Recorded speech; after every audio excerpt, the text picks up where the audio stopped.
Yeah. Hello, Leslie. Hello. Welcome to our short interview here. So, first of all, can you tell me a few things about yourself and your role in Red Hat? Yeah, absolutely. So I am working in Red Hat's open source program office within the office of the CTO. I am focused on vertical community strategy for Red Hat. So that's how do we understand our participation in open source projects, industry consortia, software foundations, community interest groups, as it relates to Red Hat's vertical market strategy. So, for example, our relationship with the LF networking project to how do we engage with the FinTech Open Source Foundation.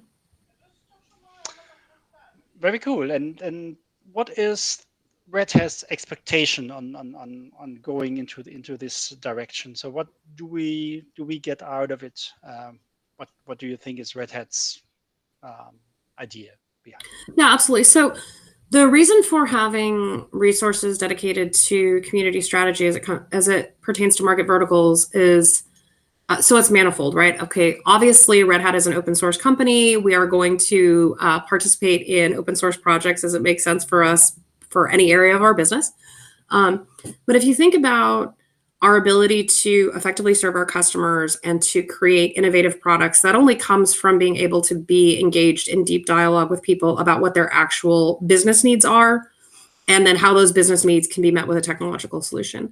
So as we work in vertical markets, it's essential that we are meeting people where they are and talking to them about their use cases, their business needs in a very thorough way. And you only do that if you are engaged where those folks are engaged. So we as Red Hat value collaboration and co-creation upstream, and we also value building authentic relationship engagement with our customers or people in spaces where we are interested in so that we can understand their needs and serve our customers needs through that understanding, but also to just deepen the state of the art, right? Red Hat is a company that likes to get extremely hands on and really get stuck in a particular market space in a particular problem area. So we don't just say, oh, it's important that we are a member of a certain foundation or consortia. We pay our membership dues, and it's nice that our logo is there and we get a press release. But we make sure that our employees are actively showing up in meetings, engaging as project management committee members, sometimes supporting these organizations with our marketing efforts as well. So the idea is by acting as a catalyst and as an active participant within communities, that not only makes Red Hat's business better from a vertical markets perspective because we have that close-up view of what's happening in the area, but that we're also contributing to everyone's success in that particular market vertical by bringing our expertise in open source, open organizations, collaboration, and digital transformation to the discussions we're having there. Yeah, thank you very much. That's yeah, very impressive. So I think as Red Hat, we have participated in lots of open source projects, but mostly I think the ones we know, typically starting from Linux, going OpenStack, Kubernetes, and so on. These are areas where everyone is using it. It's throughout all industries. When we look now into the more vertical markets, and is there a difference how these communities work? Do you see there a difference, or do you think it's more yeah, the way people are working is more or less the same? So I think that I'm going to give you a very, I call this the lawyerly answer, which is that it depends.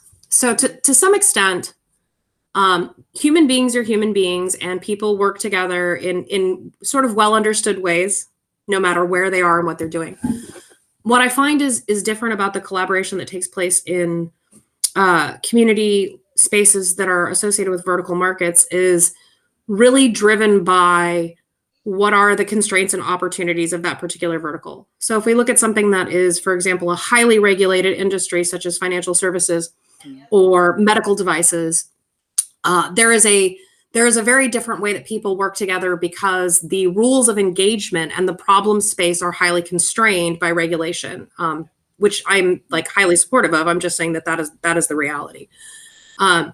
versus other market verticals where maybe there are fewer regulations about how you will get your work done. But I think that fundamentally across all verticals, people are largely trying to solve the same problems, right? How do I modernize my infrastructure? How do I make sure that all of the work that I have put into my technology stack over time doesn't simply just get thrown out because I need to modernize in some way?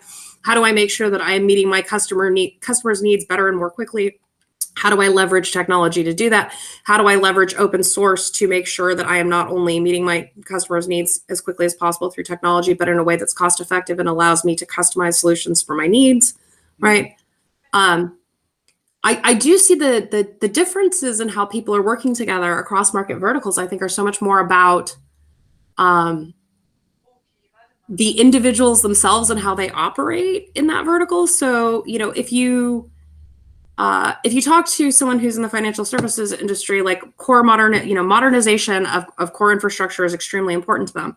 This is actually important to just about any business that has been doing business for a very, very long time. And there are many market verticals that are in that space.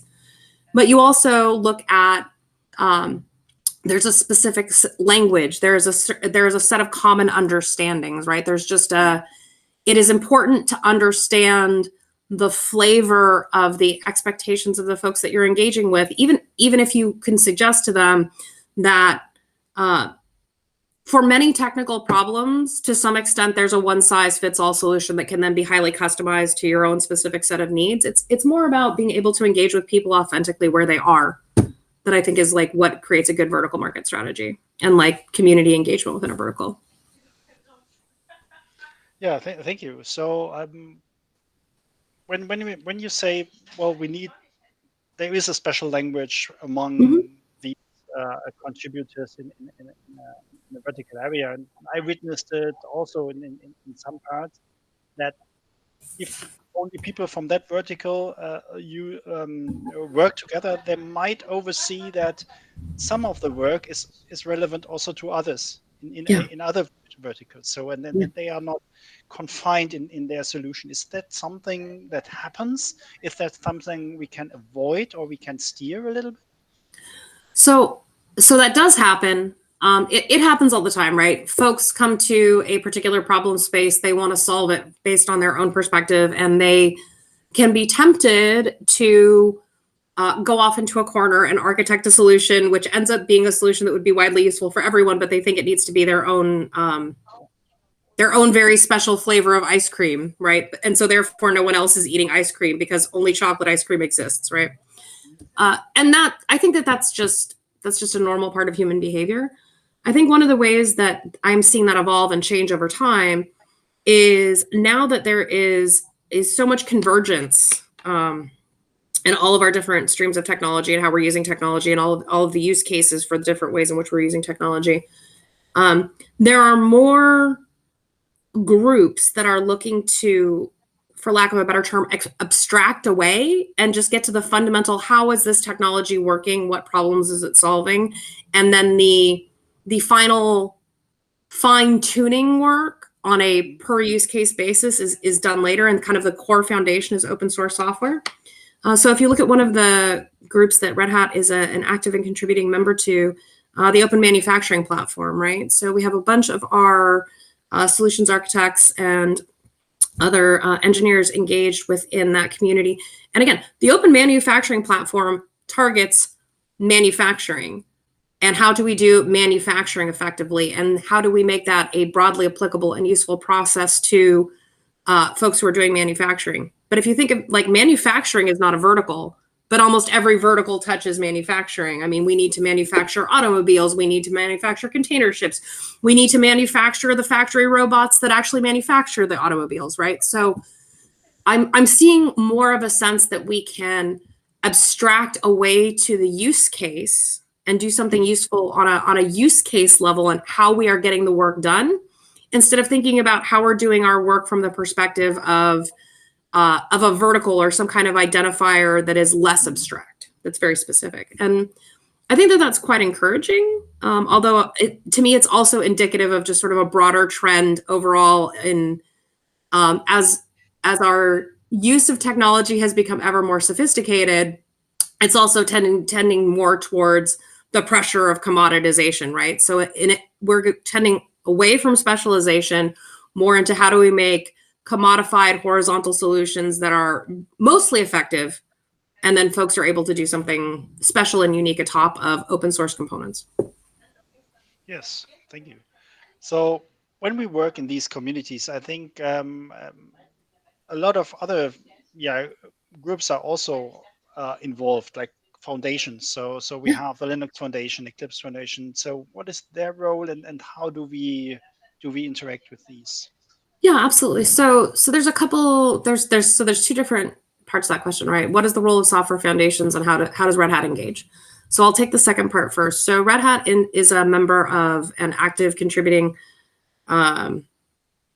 participant in any number of software foundations, like the Linux Foundation, like the Eclipse Foundation, and I think we are an active and contributing member of more than 100 of these industry groups, right? And the way that Red Hat participates is manifold, but I think one place where I see a differentiator for Red Hat is what I mentioned before, right? There are a lot of companies who are very happy to pay member dues, get their logo on a website, and provide influence, but Red Hatters tend to be much more on the ground participants. They roll up their sleeves, they start creating proof of concepts, they start creating reference designs. They're really actively engaged in not just the workings of the foundation itself from the perspective of how do we build allegiances and influence and negotiate with one another, but also how do we actually get work done. And that's one of the great strengths that I see in Red Hat and in my colleagues, and one of the reasons I really like working here. As far as what is the role of software foundations, the purpose of a software foundation, if it is doing its job well, is to act as a convening function, right? We now understand in our world where open source software has become near ubiquitous that even competitors are going to work together in the same problem domain. In fact, if you want somebody to help you work in the same problem domain, the chances are the best possible talent you will have to bring to bear that is not already employed by you is from your competition, right? Mm-hmm. So software foundations provide a structure in which different groups with competing interests or different interests are able to collaborate well together on a common problem space, because there's a neutral party who is inviting everyone to participate. There's a set of rules that, again, are crafted and overseen by that neutral body, so folks can collaborate. And when there is a clear structure in place for people to be able to share with one another, even when their own interests may be in conflict, right? The places where they are able to collaborate effectively together within those constrained, sets of rules, allows innovation to flourish, because it is accepted that everyone wants to get the best possible outcome from this particular problem, right? And it also, I think, is extremely important, because as we ask ourselves questions of what is the impact of the decisions we make about technical direction now over the course of 2 years, 5 years, 10 years, 15 years, 20 years, I don't know any good technologist who wants the answers to those questions decided by who pays their paycheck. They want to make the best possible decisions for the future functioning of our world, right? And so because software foundations exist and can bring together all of these talented, intelligent people to work in a particular problem space with the understanding that we all have different employers, but we all are searching for good outcomes, right? They're able to keep the state of the art advancing because of that neutral function that they provide. And some foundations are really great at organizing structure and governance. So like if I look at the Apache Software Foundation, for example, they have a very clear, rigorous, well-defined, and time-tested set of principles for how people are supposed to work together. And I think that they have seen great success in their focus on ensuring that people come to work in in open source projects under the Apache umbrella, with their first concern being for the health of the project and the health of the technology, not the focus on what is their employer's agenda, right? We have folks like the Linux Foundation who do an excellent job in stewarding a wide variety of projects and having great success with getting funder support and convening large players with deeply conflicting interests. Like if you look at the list of their members, it's amazing they can bring all these people together to break bread. I'm sorry, that's a very American phrase. Get together and collaborate. And then you look at folks like the Eclipse Foundation, where they have a long and storied history of being extremely good at working with large enterprises who may have organizational antibodies to this kind of non-hierarchical collaborative process. But the Eclipse Foundation's really been able to help them move past that and has made great inroads in, these new, well, I shouldn't say emerging technology areas, but like the newer technology areas, like what Eclipse has done around IoT and Edge is amazing.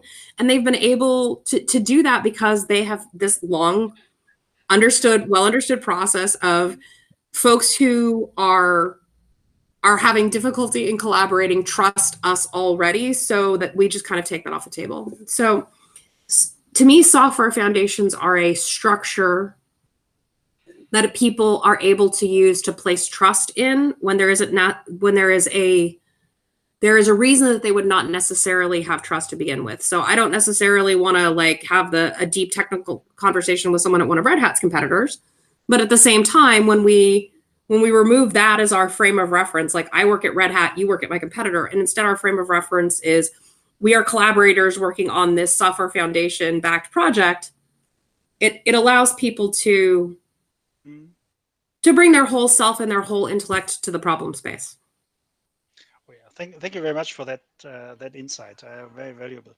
So my last question is probably the most difficult one. So after 42. Yeah. No, after I think in classical infrastructure software, open source has reached world domination already. That's my claim, and it's true. It's there. But what do you see in the future coming in these more vertical oriented communities? What do you see? Do you see a boundary there, or will it be baby steps to world domination also there?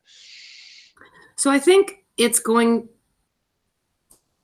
to be baby steps to world domination there, but it's not as though it's baby steps toward world domination because it's a question of vertical markets. To me, the question is, where are people at in their journey for open source adoption and leveraging open source for their business needs?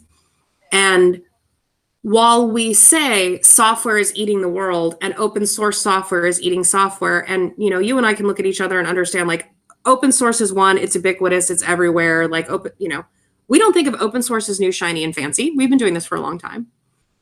But that's just not the reality that most folks are experiencing within their enterprise. Like there are some companies who were founded more recently and they've been open source since day one. And, they're not on a journey to understand how open source plays a part in their strategy.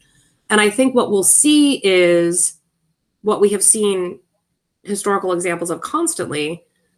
When it comes to vertical market players, those vertical market players who are able to understand how to use open source as part of their strategy, not just for technology, but as principles that are key to understanding how to perform effective digital transformation, and not just digital transformation as a buzzword, the actual people processes necessary to transform your organization to work together more agilely, more effectively in this digital sense.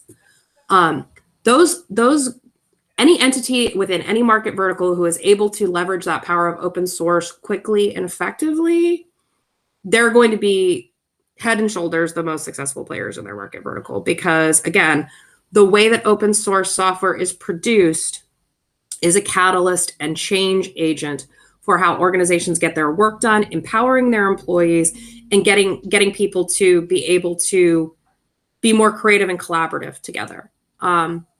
I don't think that any particular vertical will be any slower or faster to necessarily adopt open source. I think it's really going to be about which market players in each vertical understand what power open source can bring, not only to their technology infrastructure, but also how they run their people operations. I do think that for market verticals who are just now understanding that open source software has something to contribute to their future success, we'll see adoption take place much more rapidly, because what those verticals have seen is that it is extremely easy for new market players to come in and completely disrupt entire business models, because they have access to ubiquitous, cost-free source code that allows them to very quickly build a product, bring it to market as a minimum viable product, and take customer mindshare and take sales. So I think what we'll see with traditional players within vertical markets, as they think about their course of open source adoption, I think that they have seen enough examples. For example, I'm sorry I keep harping on FSI. I've just been spending a lot of time with my FSI friends lately. The traditional banking industry has seen the way that new market players are able to just take huge swaths of their revenue in places like payments, et cetera, right? Folks in other vertical markets have been able to observe those kinds of lessons and to realize, like, if we do not have an open source strategy as quickly as possible, we will be disrupted by the same kind of encroaching players in our space. So I think we will see more rapid adoption of open source in vertical markets than we may have seen previously, but I also think people are just more rapidly adopting open source now. And I think that what we will see is organizations who are able to best leverage open source are going to be the ones that end up being, like, keeping their businesses from being disrupted and also afloat, particularly in, like, just challenging economic times. One of the things that I wanted to conclude with saying is I'm new at working on vertical market strategy. This was a new challenge that I accepted just earlier this year, and I've been consistently really impressed and excited with working on vertical stuff because of the enthusiasm that my colleagues show for really digging in deep to understand the customer problem and their constraints and their needs. Like, there's a level of dedication is not the right word. There is a level of curiosity amongst my fellow Red Hat colleagues that I just find so fulfilling and so useful as I myself am learning about strategic open source within market verticals, right? And I am hopeful that anyone who reads this interview or watches this interview, like, has the opportunity to think about their potential engagement with Red Hat or their customer relationship with Red Hat as a strategic technology partnership. Like, the caliber of intellect that my colleagues bring to bear on every market problem that I have seen them approach as I've been investigating vertical market spaces, to me, it's huge. And I've worked at so many companies that say, like, we are your technology partner. We care about your vision of success. And it's been a lot of blah, blah. And so I am honored and happy to work at Red Hat every day, because when we talk about being invested in our customers' success, it is not just blah, blah. It's a real thing that we do. Yeah, thank you very much. I found it very, very impressive.